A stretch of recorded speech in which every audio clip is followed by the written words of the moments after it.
బాలమిత్ర మాసపత్రికలోని హతీం తాయి కథలు సీరియల్ 3వ భాగం విందాం. ప్రాణాలపైన తీపితో దాన్ని హతీం ఎలాగైనా ఇచ్చి ఊరుకుంటాడనుకున్నాడు. అందుకని కొంతమంది శిష్యులని పిలిచి, ఇదిగో చూడండి, ఒకవేళ అతగాడు ఆ ముత్యాన్ని ఇచ్చేందుకు ఒప్పుకోకపోతే రాళ్లతో చావ పొడవండి అంటూ ఆజ్ఞాపించాడు. ఆ శిష్యులు హతీం దగ్గరికెళ్ళి అలాగే చెప్పారు. ఆ కందకంలో నుంచి బయటికి లాగి బ్రతికిస్తామన్నారు. ఆ ముత్యాన్ని ఎలాగైనా ఇమ్మని చెప్పారు. అందుకు హతీం ససేమిరా అంగీకరించలేదు. అందుకని ఆ శిష్యులంతా కలిసి అతని పైన రాళ్ల వర్షం కురిపించటం మొదలెట్టారు.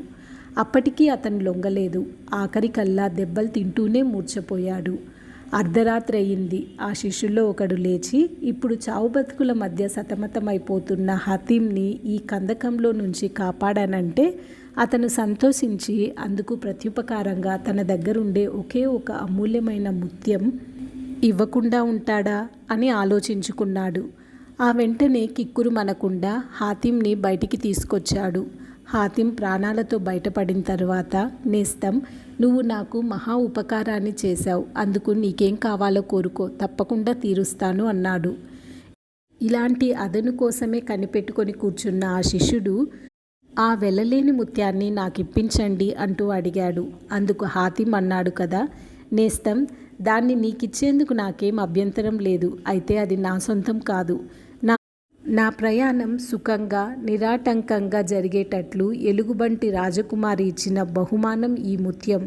అందువల్ల దాన్ని ఇవ్వాలంటే కష్టం. కానీ నువ్వు నాకెంతో సహాయపడ్డావు కాబట్టి నీ గురువు తర్వాత ఆ స్థానంలో నిన్ను కూర్చోబెడతాను.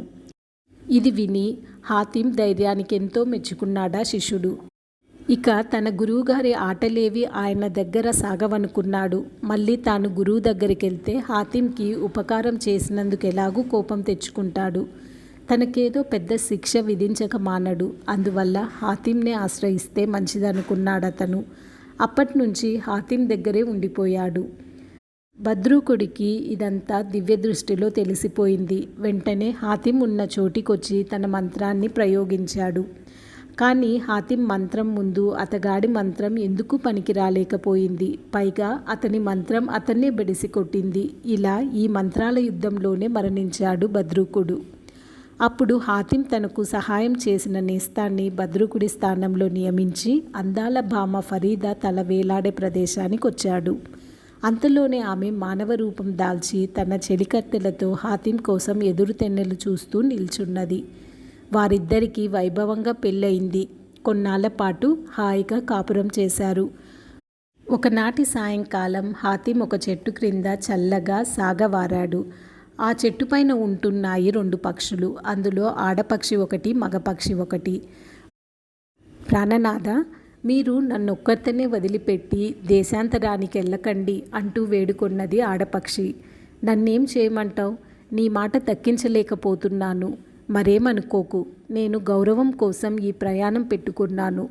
ఈ సత్కారం కాస్త చేశానంటే అప్పుడే భగవంతుడి కటాక్షం నాకు కలుగుతుంది. మీ ఆడవాళ్ళకి ఇవేవీ తెలియవు. పైగా చెప్తే వినిపించుకోరు.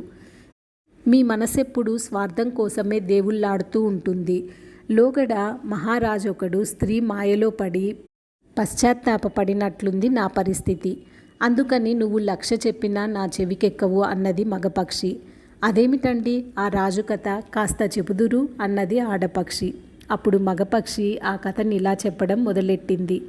చాలా కాలం క్రితం ఒక మహారాజుండేవాడు. అతను ఒక మారు అడవికి వేటకని వెళ్ళి బాగా అలసిపోయి విశ్రాంతికని ఒక తోటలో కాలు పెట్టాడు.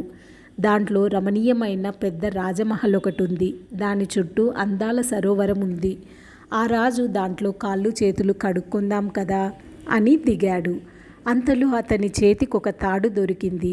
ఏమిటి చెప్పమా అని దాన్నింకా పైకి లాగేసరికి ఏదో పెట్టె ఒకటి బయటికొచ్చింది. వెనుక ప్రక్కనే దాని తాలూకు తాళం చెవి కూడా ఉంది. ఆ పెట్టెలో ఏముందో కదా అని దాన్ని హతీం తెరిచి చూశాడు. ఇంకేముంది, దాంట్లో నుంచి ఒక అందాల సుందరి వయ్యారంగా ఒళ్ళు విరుచుకుంటూ లేచి బయటికొచ్చింది. ఆమె అందచందాలు చూసి మహారాజు నిశ్చేష్టుడయ్యాడు.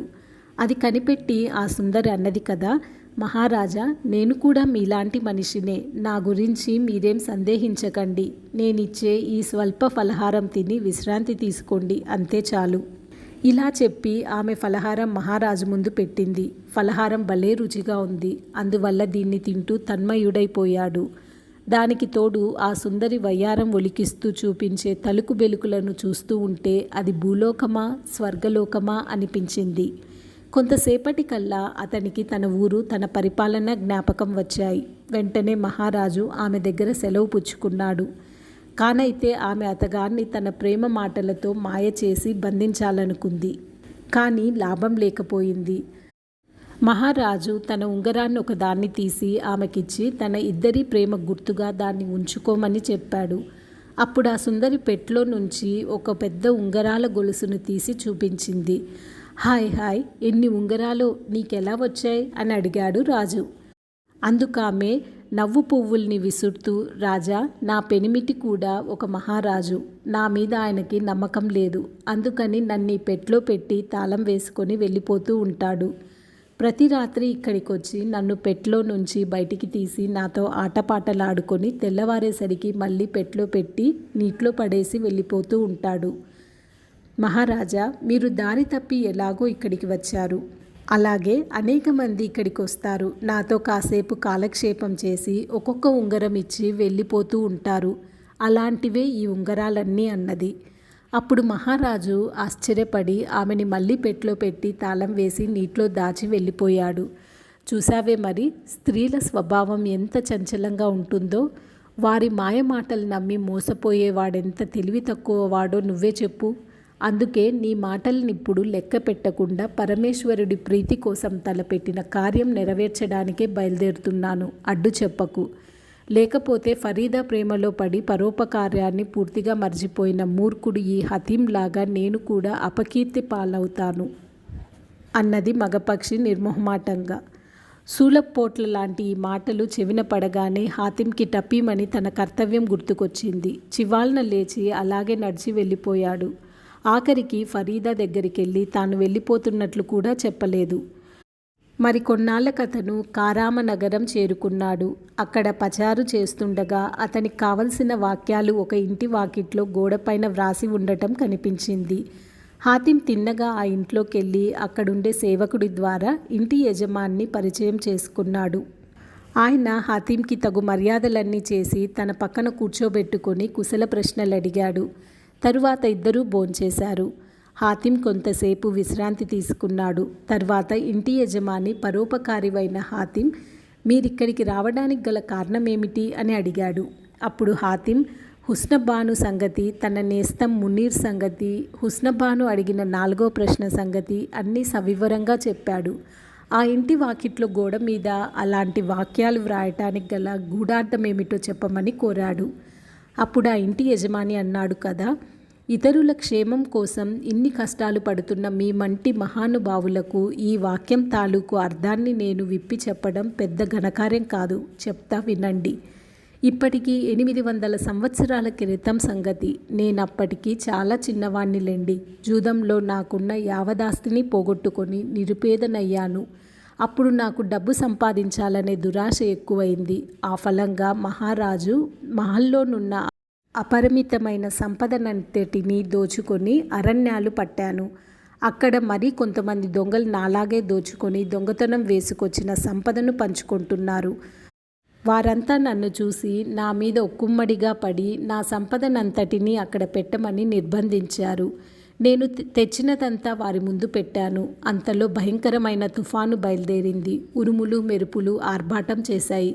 జోరిపాతంగా వర్షం కురవసాగింది. అడవిలో ఉండే పెద్ద పెద్ద వృక్షాలన్నీ ఫెలఫెలమంటూ విరిగిపోసాగాయి. అనుకోకుండా ఇంత ఉదుటున వచ్చిన తుఫానుకి బెదిరి బేజారెత్తి దొంగలంతా ఆ సంపదనంతటినీ అక్కడే వదిలిపెట్టి పారిపోయారు.